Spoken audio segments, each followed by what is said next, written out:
Okay, hello, fellow bloggers and Dr. Janice Waldron. Today I'm going to be showing you a piece of music that I've been working on. This was actually the first piece of music, sampling-based music that I have worked on this semester. And at first I began on Ableton, which is an audio recording interface.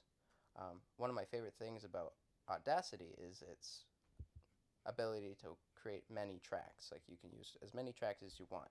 So the amount of tracks isn't an issue for me. And then I decided to buy Ableton, which is not a free interface, but it is a better for organization of tracks and just overall quality of tracks. Um, Today I'm going to be showing you a piece called Calm Down, and I will be describing to you each piece that's in it um, the best that I can. Um, okay, so I'll play a little bit of the piece, and then we'll listen to um, what we hear. So let's begin.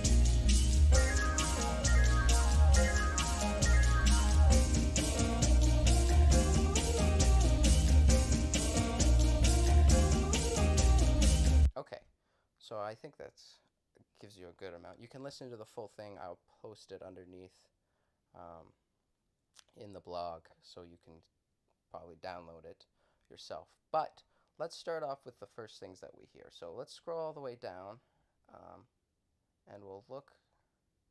See, this is what I mean with Audacity, is that it's not the greatest for organization, and it's a little hard to work with, and I'll show you what I mean in a bit. So the first thing we hear is this sound, I believe. So we can solo the track, see what we can hear.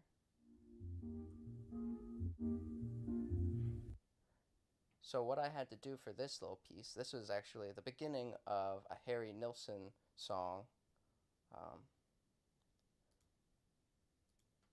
and well, I liked the sound of the xylophone or the vibraphone, and I figured that it had a rhythmic quality like I could use in a piece like this.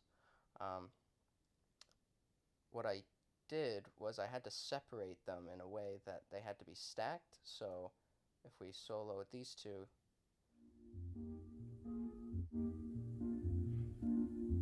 we can hear that in order to be rhythmic, these have to be played in a certain way that need to be stacked on each other. Um, Looping is kind of a difficult thing to achieve in Audacity, unfortunately. But that didn't stop me. So the next thing we hear is, I believe, this sound here.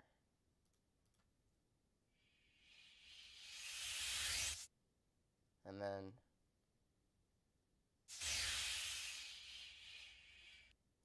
so what I did with that is I downloaded a sound of a tire releasing air. I reversed it and then I played it backwards again, back the other way. Let's go through this one right here, just to familiarize ourselves with what we have. I believe this piece is a section of an Animal Collective song called Number One.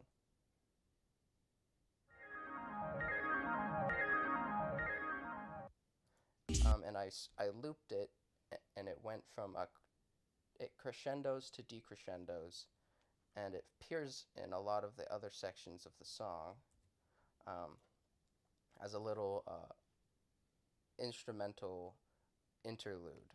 I like the arpeggiation, and I figured that it would be just as beautiful in this piece. So now we went past the Retire release, number one by Animal Collective, the two Harry Nilsson stuff.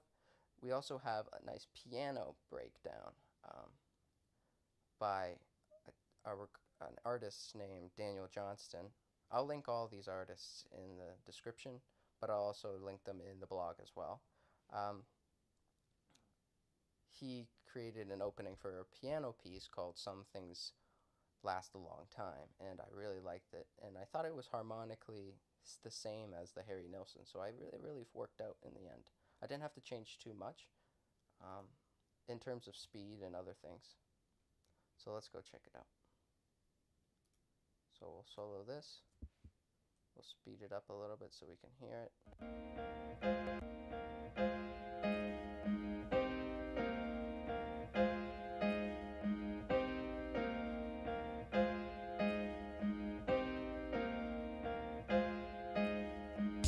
And you can really hear if you listen to the original track, I definitely sped it up a little bit, but I think rhythmically it really works, especially with the vibraphone.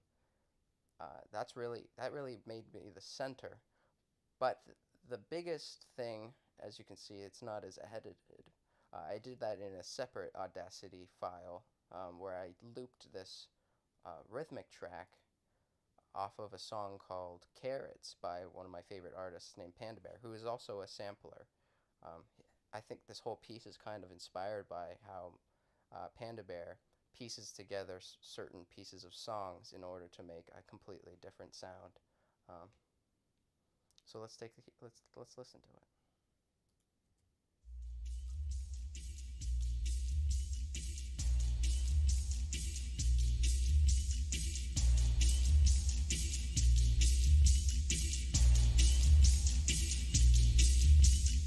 I really liked how it swings a little bit, and I really like that.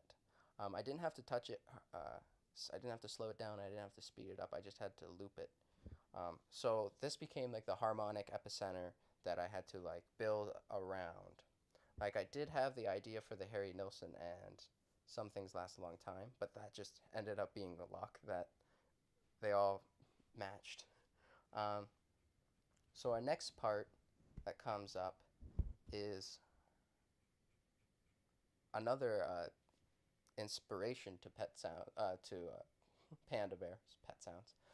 Panda Bear is the Beach Boys, and I love the Beach Boys harmony. And there's this one song off of an album called Friends named Passing By, and it's an instrumental piece that features just this vocal melody, and I just loved it so much. And I had to speed it up a little bit, but not by too much, and it ended up working out beautifully.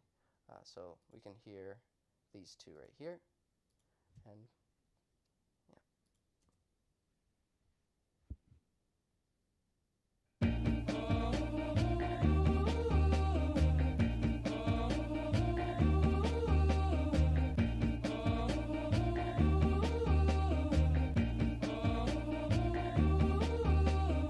so as you can see, I still had to stack them on top of each other because Audacity's looping, there's no looping thing that you can do in Audacity, unfortunately.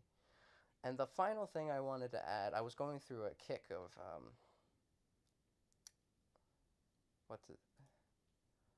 Crying by Roy Orbison.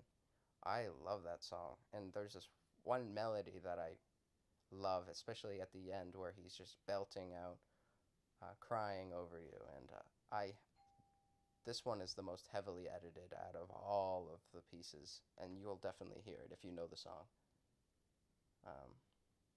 So let's solo these two parts, and away we go.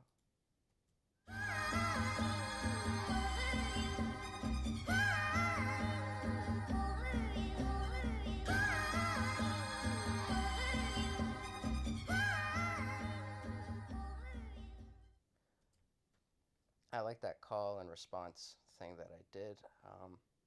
As you can tell, it's very high up, but the melody still like pushes through, and I think it fits the whole piece as a whole.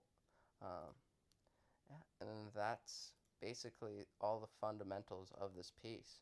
Um, I wanted to get a certain groove and a certain feeling that I got from a Panda Bear song, and I hope I accomplished it. And that was Calm Down by yours truly. Thank you for watching, and